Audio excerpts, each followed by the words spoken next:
Hi friends, welcome back to Divya's kitchen. ഇന്ന് ഞാൻ വന്നിരിക്കുന്നത് ഗുലാബ് ജാമുവിൻ്റെ റെസിപ്പിയുമായിട്ടാണ്. കുട്ടികൾക്കും മുതിർന്നവർക്കൊക്കെ ഒരുപോലെ ഇഷ്ടപ്പെടുന്ന റെസിപ്പിയാണിത്. വളരെ ഈസി ആയിട്ട് തയ്യാറാക്കിയെടുക്കാം കേട്ടോ.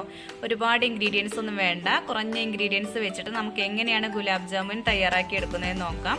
അതിനായിട്ട് ഞാനിവിടെ 7 സ്ലൈസ് ബ്രെഡ് എടുത്തിട്ടുണ്ട്. ഇതിൻ്റെ അരികുവശമൊക്കെ ഒന്ന് കട്ട് ചെയ്തെടുക്കാം കേട്ടോ. അപ്പോൾ അരികൊക്കെ ഒന്ന് കട്ട് ചെയ്തെടുത്തിട്ടുണ്ട്. ഇനി ഇതൊരു ബൗളിലേക്ക് പൊട്ടിച്ച് ഇട്ട് കൊടുക്കാം കേട്ടോ. ഇത് വേണമെങ്കിൽ മിക്സിയുടെ ജാറിൽ ഇട്ടിട്ടൊന്ന് പൊടിച്ചെടുത്താലും മതി. ഞാൻ ഇങ്ങനെയാണ് ചെയ്തെടുക്കുന്നത്. അപ്പോൾ എല്ലാം ഒന്ന് പൊട്ടിച്ച് ചേർത്ത് കൊടുത്തിട്ടുണ്ട്. ഇനി ഇതിലേക്ക് പാലാണ് എടുത്തിട്ടുള്ളത് കേട്ടോ. കുറച്ച് പഞ്ചസാരയും ചേർത്തിട്ട് പാലം നന്നായിട്ട് മിക്സ് ചെയ്തെടുക്കുന്നുണ്ട്. എന്നിട്ട് കുറേശ്ശെ പാലൊഴിച്ചിട്ട് വേണം നമ്മളത് കുഴച്ചെടുക്കാൻ. പുട്ടിനൊക്കെ എങ്ങനെയാണോ കുഴച്ചെടുക്കുന്നത് ആ ഒരു പരുവത്തിൽ വേണം നമ്മളത് കുഴച്ചെടുക്കാൻ കേട്ടോ. ഒരുപാട് പാലങ്ങ് ചേർത്തിട്ട് കുഴച്ചെടുക്കരുതേ, അപ്പോൾ അതിൻ്റെ ഉൾവശമൊന്നും വെന്ത് കിട്ടില്ല. അപ്പോൾ ഇത്രയും മതി. നമ്മുടെ പാല് കുറച്ച് ബാക്കിയായിട്ടോ. ഇനി ഇത് നന്നായിട്ടൊന്ന് കുഴച്ചെടുക്കാം. ചപ്പാത്തിക്കൊക്കെ മാവ് കുഴയ്ക്കുന്നത് പോലെ നന്നായിട്ട് കുഴച്ചെടുക്കുക. കണ്ടില്ലേ, ഇതുപോലെ വേണം കുഴച്ചെടുക്കാൻ. ഇനി ചെറിയ ബോൾസ് ആക്കി എടുക്കാം കേട്ടോ. അപ്പോൾ ഓരോ ബോൾസും ആക്കുന്ന സമയത്തിൽ നന്നായി പ്രസ് ചെയ്തിട്ട് വേണം ബോളാക്കി എടുക്കാൻ. ഇല്ലെങ്കിൽ അതിൻ്റെ ആ പുറമേയൊക്കെ ഒന്ന് പൊട്ടിപ്പോവുകയെ നമ്മൾ എണ്ണയിലേക്ക് ഇട്ട് കൊടുക്കുമ്പോൾ. അപ്പോൾ എല്ലാം ഇതുപോലെ ഒന്ന് ചെയ്തെടുക്കാം കേട്ടോ.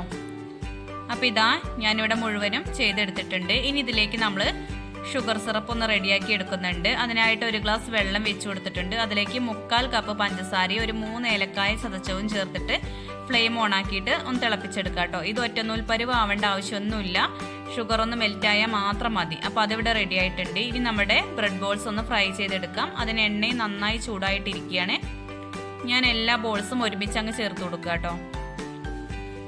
ഒരു മീഡിയം ഫ്ലെയിമിൽ വെച്ചിട്ട് വേണം നമ്മളിത് കുക്ക് ചെയ്തെടുക്കാൻ. എന്നാലേ അതിൻ്റെ ഉൾവശമൊക്കെ നന്നായിട്ട് വെന്ത് കിട്ടുള്ളൂ കേട്ടോ. തിരിച്ച് മറിച്ച് വിട്ടിട്ടൊന്ന് കുക്ക് ചെയ്തെടുക്കാം. നല്ലൊരു ബ്രൗൺ ഷെയ്ഡ് ആവുമ്പോൾ നമുക്കിത് കോരി മാറ്റാം. അപ്പോൾ ഇതാ ബ്രെഡ് ബോൾസൊക്കെ റെഡിയായി കിട്ടിയിട്ടുണ്ട്. അപ്പോൾ ഇതെല്ലാം ഞാൻ വേറൊരു ബൗളിലേക്ക് ഇട്ട് കൊടുക്കുകയാണ്. അതിലേക്ക് എന്നിട്ട് നേരത്തെ തയ്യാറാക്കി വെച്ചിരിക്കുന്ന ഷുഗർ സിറപ്പ് ഉണ്ടല്ലോ, അത് ചൂടോടുകൂടി തന്നെ ഒഴിച്ചു കൊടുക്കണേ.